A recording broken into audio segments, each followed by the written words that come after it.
Welcome, everybody, to another episode of the Thinking Project podcast, where we interview founders and creatives to help you take the next step in your business by listening to inspired stories of these wonderful founders. I hope you enjoy this podcast and make sure to share it with your friends. Thank you so much for tuning in.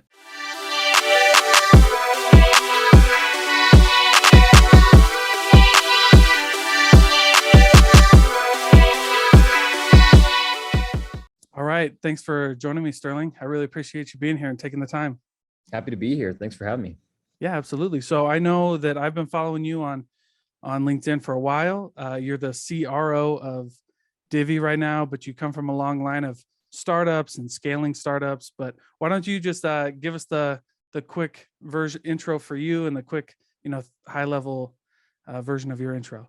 Yep, you got most of it. So named Sterling Snow, Chief Revenue Officer here at Divvy. Prior to that, was doing revenue leadership at a company called Jive. And then prior to that, at a company called Rehab Services of Nevada. So spent the last decade plus trying to figure out how to grow businesses and be a better leader and team member. That's me. That's cool, man. So one of the things that I like to talk about on this podcast, and that I've seen you kind of write about a little bit is, and actually I heard it in your interview when you did the 20 under 20 interview with Utah Business Magazine. Yeah. You talked about, your entrepreneurial spirit. And I feel like one of the things in our like hustle culture world is that definition of like what an entrepreneur is.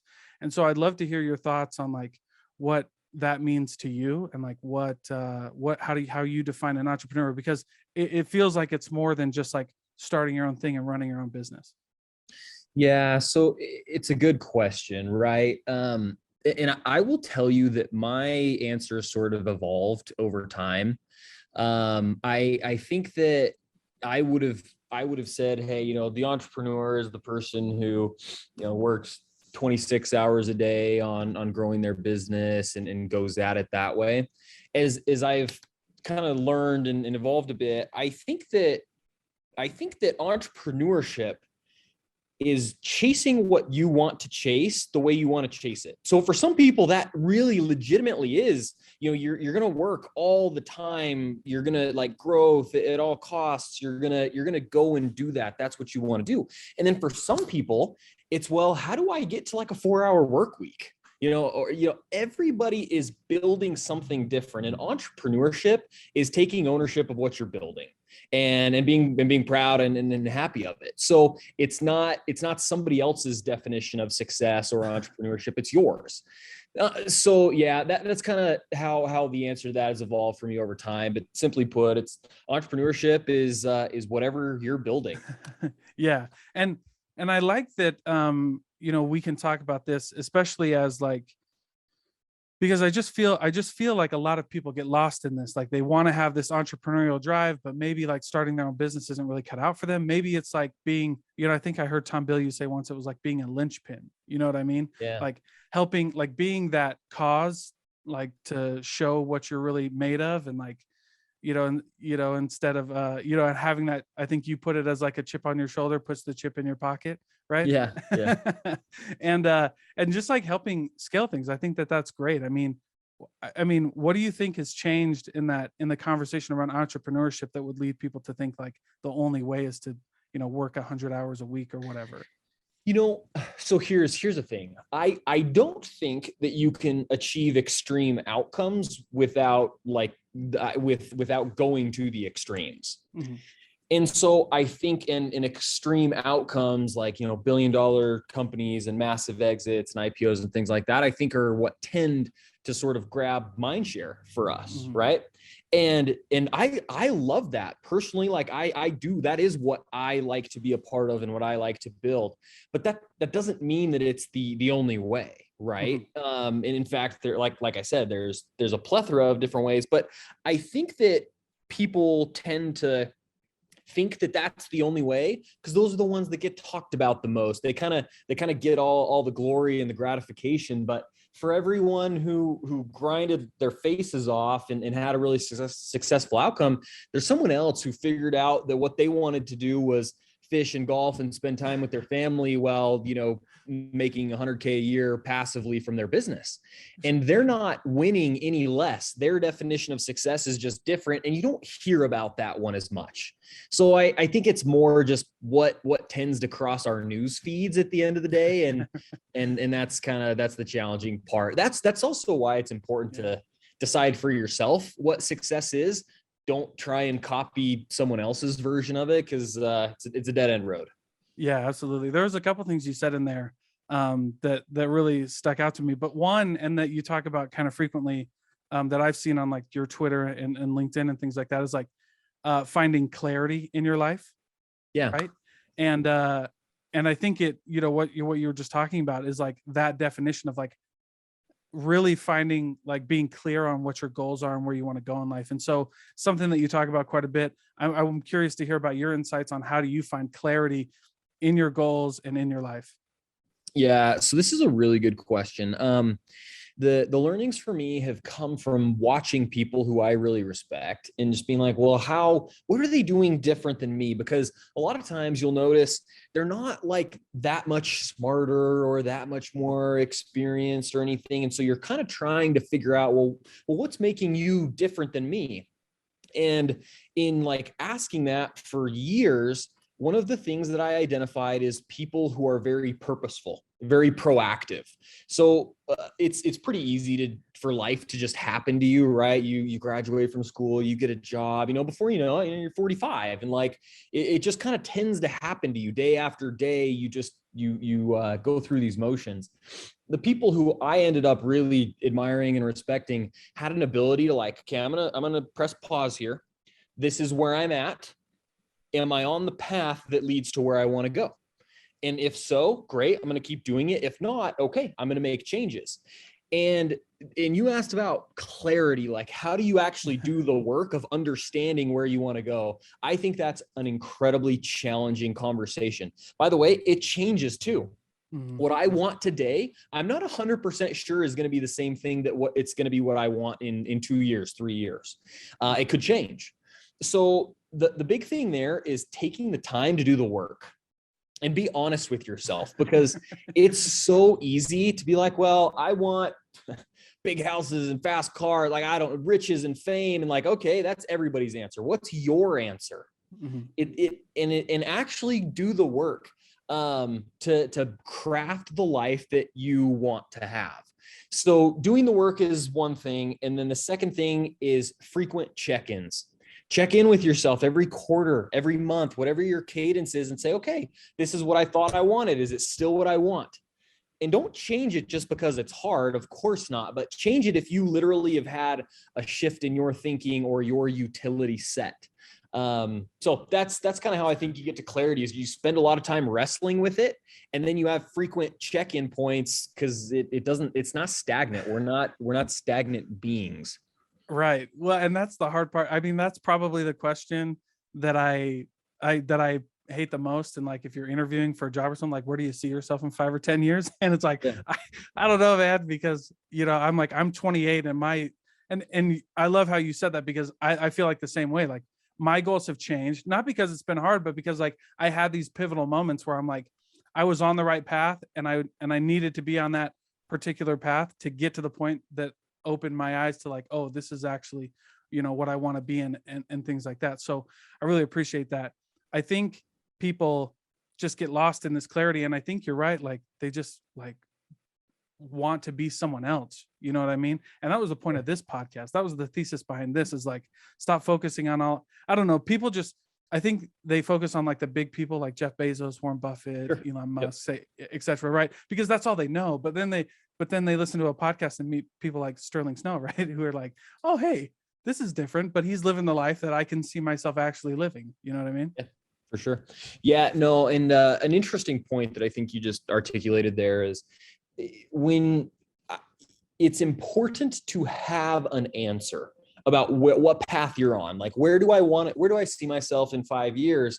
I think it's important to have an answer to that question, but then to iterate frequently. because like you said, you have these emerging opportunities that come in your life, and an evolved thinking and situational awareness. And then you decide, right? Like, is it still that thing that I was aiming at, or do I move it 5 degrees to the left, or is it a complete 180? But if you don't have something you're pursuing actively, you don't put yourself in a position to have sort of those emerging strategies that can allow you to further refine sort of your goal and purpose. So it's like, that's because I think people get stuck on that. It's like, well, I don't know what I want to be in 5 years. This episode of the podcast is brought to you by none other than empatheticselling.com. Empatheticselling.com is for founders and salespeople and business owners who want to generate more leads, win more customers, and go further in their business. Empathetic Selling gives you access to all of my videos and training courses on selling and lead generation. It gives you special access to our Discord community and weekly live events held by me with our community so that we can answer your questions in real time and get you rolling in the right direction with your business. So for only $47 a month, you can start leveling up. Go to empatheticselling.com, links in the description below and in the show notes. If you're watching on YouTube, please join. It'll be the best decision you ever made. Thank you so much. Have a goal anyway, have a purpose anyway, knowing that it's probably going to evolve and look a little different. But if you aim at nothing, you'll hit it every time, right? I think that's a Zig Ziglar quote. But yeah, don't never ever be aiming at nothing. Yeah. But also have flexibility and give yourself the latitude to change as different information enters the picture. That's cool. Yeah, I like that. And something that I've discovered that I've, there's a lot of things I want to talk about. I think, following you on LinkedIn and Twitter has been a lot of fun. And I was on a conversation with somebody earlier in this podcast, because when I talk with like sales leaders or founders or like big business owners, inevitably this conversation of culture comes up. And it's always frustrated me because I felt like culture is like really ambiguous. Like when I feel like you're going through interviews or something like that, and you got to interview with a few different people and they're like, we just want to make sure you're a culture fit. I feel like they're really saying like, are we going to like you? Right. Yeah. Which is fine. You got to like the people that you work with. But I had, it's funny. I read what you wrote and then I remembered this conversation I have, which is like a great culture is centered around winning. Yeah. I think you mentioned that, right? Like is a winning culture. So I think in a position like you have, when you're over so many different departments, customer success, experience, sales, marketing, rev ops, all those things, it can get kind of muddy on like what the culture wants to be. So in your case, with a company like Divvy and Bill.com, how do you create a winning culture? Like how do you define what winning is? How do you start implementing that? I know that's kind of a deep question, but love to hear your thoughts. Yeah, you kind of actually started to answer it. When you think about, because I do believe that great cultures are about winning and winning together. Mm-hmm. So then it's like, well, what is winning? And that goes back to what we started talking about, which is that's very different for everybody. It's very different for every organization. And so to me, when you think about like culture fits and interviewing for culture fit and stuff like that, it's kind of BS. But what I'm trying to figure out is, do you define winning the same way as we want to define winning here? Because when you get misaligned there, you're in for a lot of pain. So let me give you an example. Like there are people who winning to them is like an awesome work-life balance. And I'm home for dinner every night and I don't miss a baseball game and all that kind of stuff. And that's phenomenal. Like good for you. But if somebody else defines winning as, hey, we're trying to be, the fastest company to get to $1 billion in revenue on the face of the earth, those two definitions of winning are not going to jive with each other. And you're not going to be like a quote unquote culture fit. Neither of you's wrong, by the way. Those are both perfectly fine definitions of winning. They're just different. So defining what winning looks like at your organization is first and foremost. And for us at Divvy, we were a growth company in a very competitive market.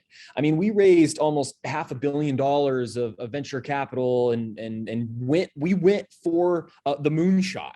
So our definition of winning really was built around how do we go very fast, very aggressive, and capture a lot of market share. So it was a very fast ascension. It was a grind. It was all those things. And that's how we defined winning. And you find that if you're open and honest about that, you attract the kind of people who they want to do that too.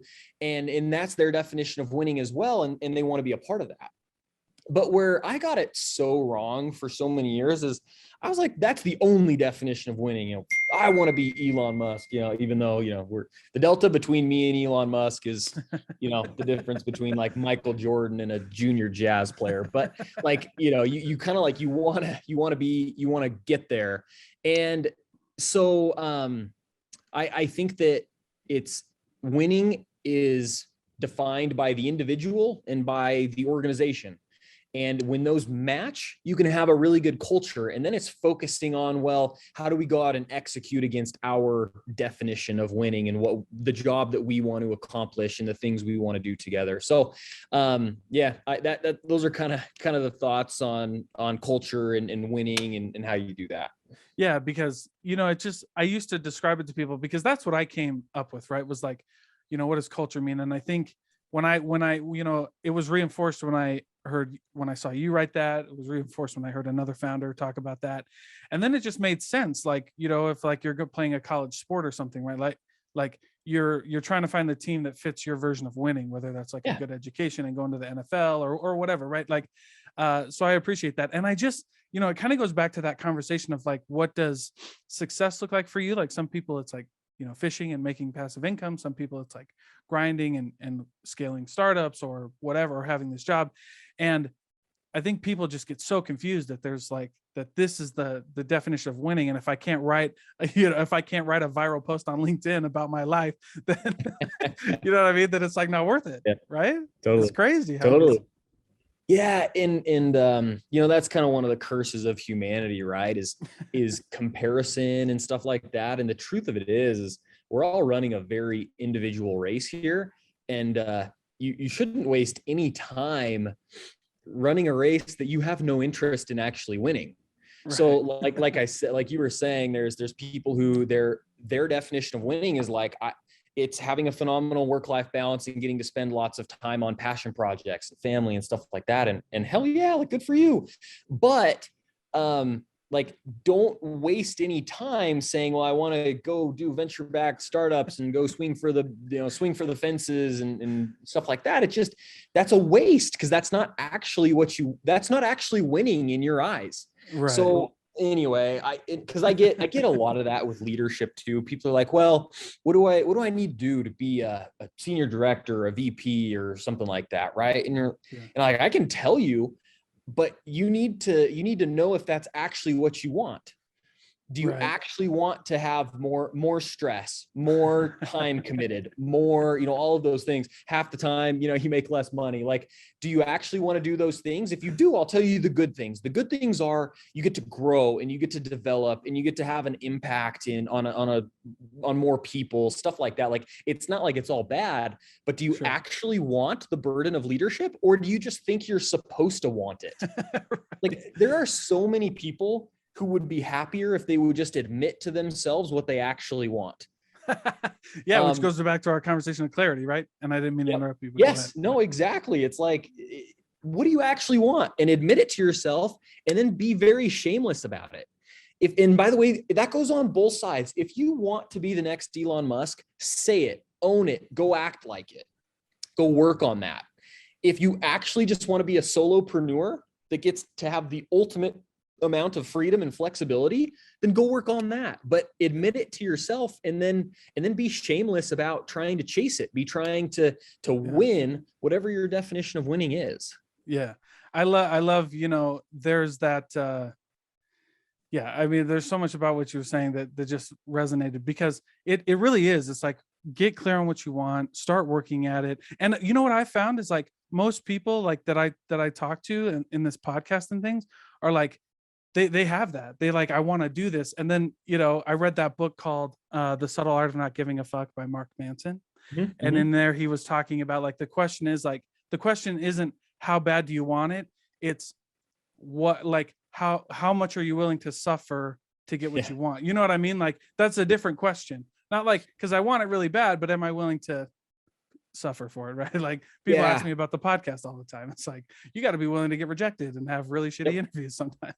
Yeah. No, exactly. It's like wanting it is, yeah, it's you're hitting the nail on the head. It's like everyone theoretically would want to be Elon Musk. Sure. Yeah. But do you understand that wanting to be Elon Musk means X, Y, and Z? And then you don't actually want it. That's not actually your definition of winning. Yeah. And don't let somebody else define what winning is for you in your life. You get exactly one crack at this mortal journey that we're all on together. And so don't waste one single second that's not actually coherent with what you want to be doing. So I don't know, like I think the person that we lie to the most often is ourselves at the end of the day. And one thing we do is we tell ourselves we want things that we don't actually want. And we end up wasting a lot of time, burning a lot of cycles in that process. So yeah. Kind of interesting. That's cool. So I will shift gears a little bit because I've been in sales like my entire career. So I love nerding out about selling, and I was really interested when you went on, I forgot it was a conversation on NASDAQ, right? Yeah. About like revenue growth and things like that. But one thing that was really interesting on there that I talk frequently, like, if I have like somebody in marketing or somebody come on, is what you mentioned in alignment between sales and marketing. And I thought it was really interesting when you said, like, give them, measure them on KPIs that go one step deeper from elements they can control, to kind of force alignment there. Has your views on that stayed the same? How have you kept going on that? Yeah, no, big believer in that. I like to say at Divvy, we don't have a marketing team and a sales team. We have revenue teams. We have one revenue team, and then within that, we have different areas of focus. So your area of focus might be marketing, but you're part of the revenue team. Therefore, your version of success is probably a little different than if you just had a marketing team, right? And so when you measure somebody one step deeper in the funnel, where they don't have full control over it, they kind of like, it's a baton pass and it's half on you, half on someone else. That forces a very deep level of partnership and ownership and collaboration. And I also believe satisfaction. Like I think that people do better work and they're happier and all of those things, but it is a little unique. The same thing with sales, right? Like they have this handoff moment with implementation and some shared responsibility and accountability, where typically is be like, hey, like I did my job, now you go do yours. It's like, no, we all have a job to do together. And that's sort of how measuring somebody one step deeper in the funnel can create that alignment in that we call it swing, but like rowing in the same direction. Yeah. Now my initial thoughts, were, I bet you get a lot of pushback with that, like from marketing or from sales or anybody like that. Am I off base there? Did you get, I mean, at first, maybe not now, but I'll be 100% honest with you. When I get pushback on that, I'm like, perfect. We can move on. You are not like, if you don't want this system, then the system doesn't want you. But we've attracted the right kind of people because of it. So, a quick example, like VP of marketing, a gentleman named Rick Galan, had a phenomenal career, Qualtrics, 1-800-CONTACTS, just like some real great stops on his resume. And he was actually attracted to the job because of the way that we measured marketing and because of the fact that they were integrated into this revenue team. And so the folks who push back on that, it's typically because they're doing things and they want to work on things that don't impact that revenue in quite as tangible or material of a way. And I'm like, perfect. Thank you for self-selecting out. That's not who we are. So anyway, it's kind of a sorting function that's been super helpful for us, to be honest.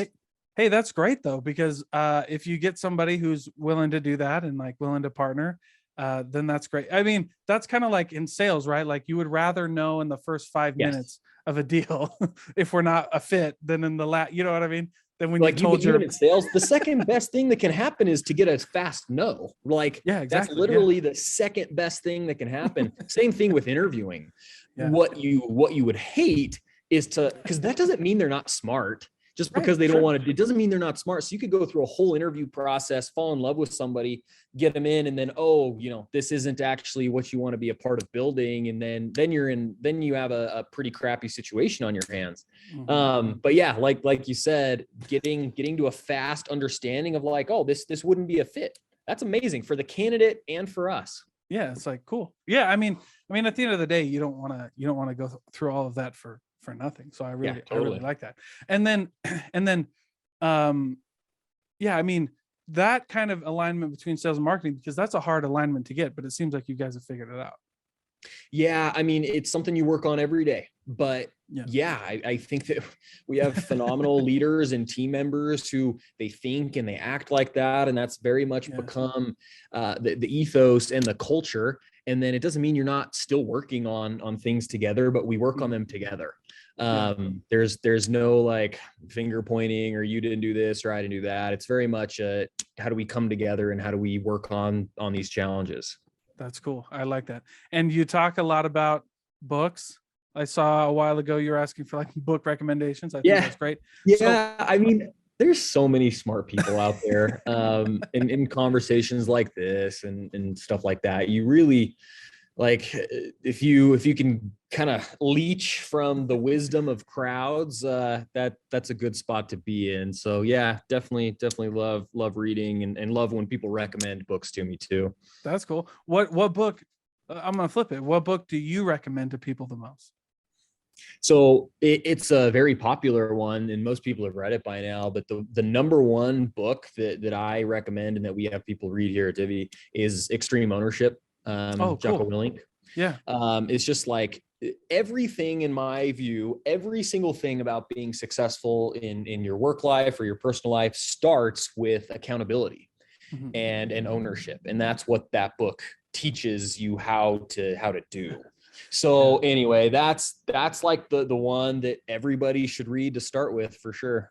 I like that. You know, it was funny when I started I started my sales journey 8 years ago ish in the car business. And we went to, and then I eventually got promoted into leadership and we went to a leadership conference with Leif Babin and Jocko Willink and a whole like ownership. And it was great. But you know what, like a moment of levity for a minute. It was interesting because like Leif Babin's voice and Jocko Willink's voice, I thought should have been flip-flopped. I don't know if you've ever heard like them, but like Leif is like, I mean, dude, that guy could still kick my ass. So, whatever, it is what it is. But like Leif is like this kind of shorter guy and he's got that really deep voice. And then Jocko is kind of more tall and bigger. And he doesn't have like a high pitched voice, but I was like, oh, that's kind of crazy. I've listened to Jocko a lot, just, podcasts and different things like that. I haven't listened to Leif, so I'll have to go check out how those vocal cords are working. Yeah. He's got like a really deep, like gruff voice. And I was like, oh, that's crazy. But yeah, all I know is if I saw either one of those guys in a dark alley, like I'm turning around. Yeah. Oh, for sure. Yeah. Either way, they're going to kill me for sure. So how do you, marketing has that one step deeper in the funnel. How do you measure that for sales? Like, how do you get sales to integrate with marketing and in a healthy way?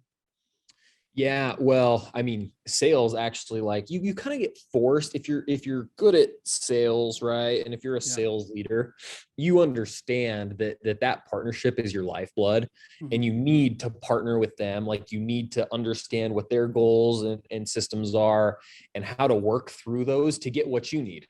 Because you need a certain amount of demand to be generated. You need a certain conversion rate. You need a certain deal size. Like you have all these requirements as a sales professional to be successful at your job. And the best way to get that is through partnering upstream with marketing.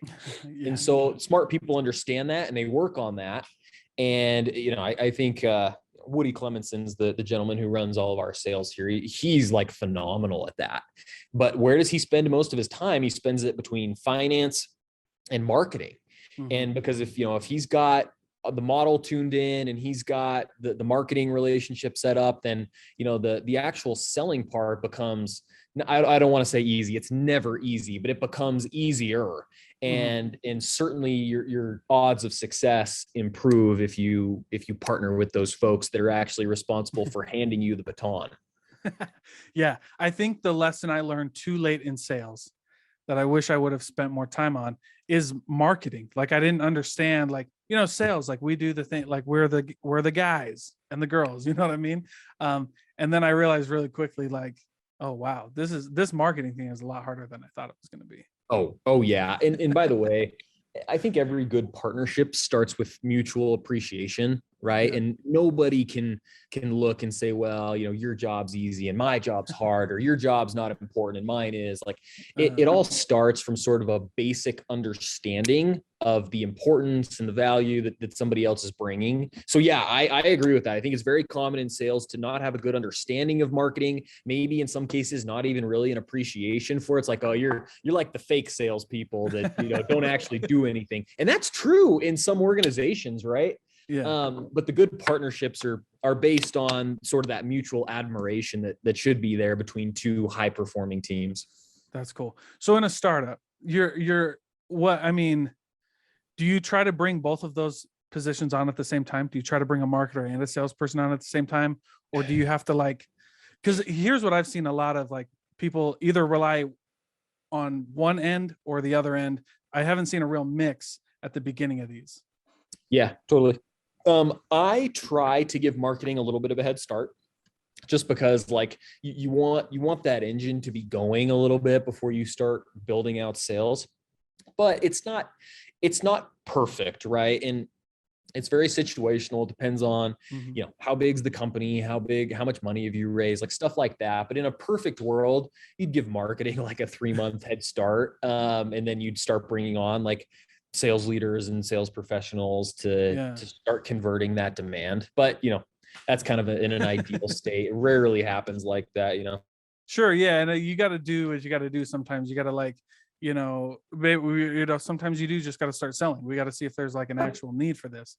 Totally. And you do that with like outbound, right? Yep. And a lot of people start there. I definitely am a big proponent of starting with inbound, just because it scales better. It's more cost efficient. It gives you an ability to test a little bit faster, but certainly can start with outbound and get a lot of the same learnings that way. Okay, cool. So we have a few more minutes left. And before I turn the time back to you to kind of let everybody know how they can find you, you're a big voice for the Utah economy and Utah business. What do you think is the biggest, like, contributing factor to Utah's economy and business ecosystem? Oh man.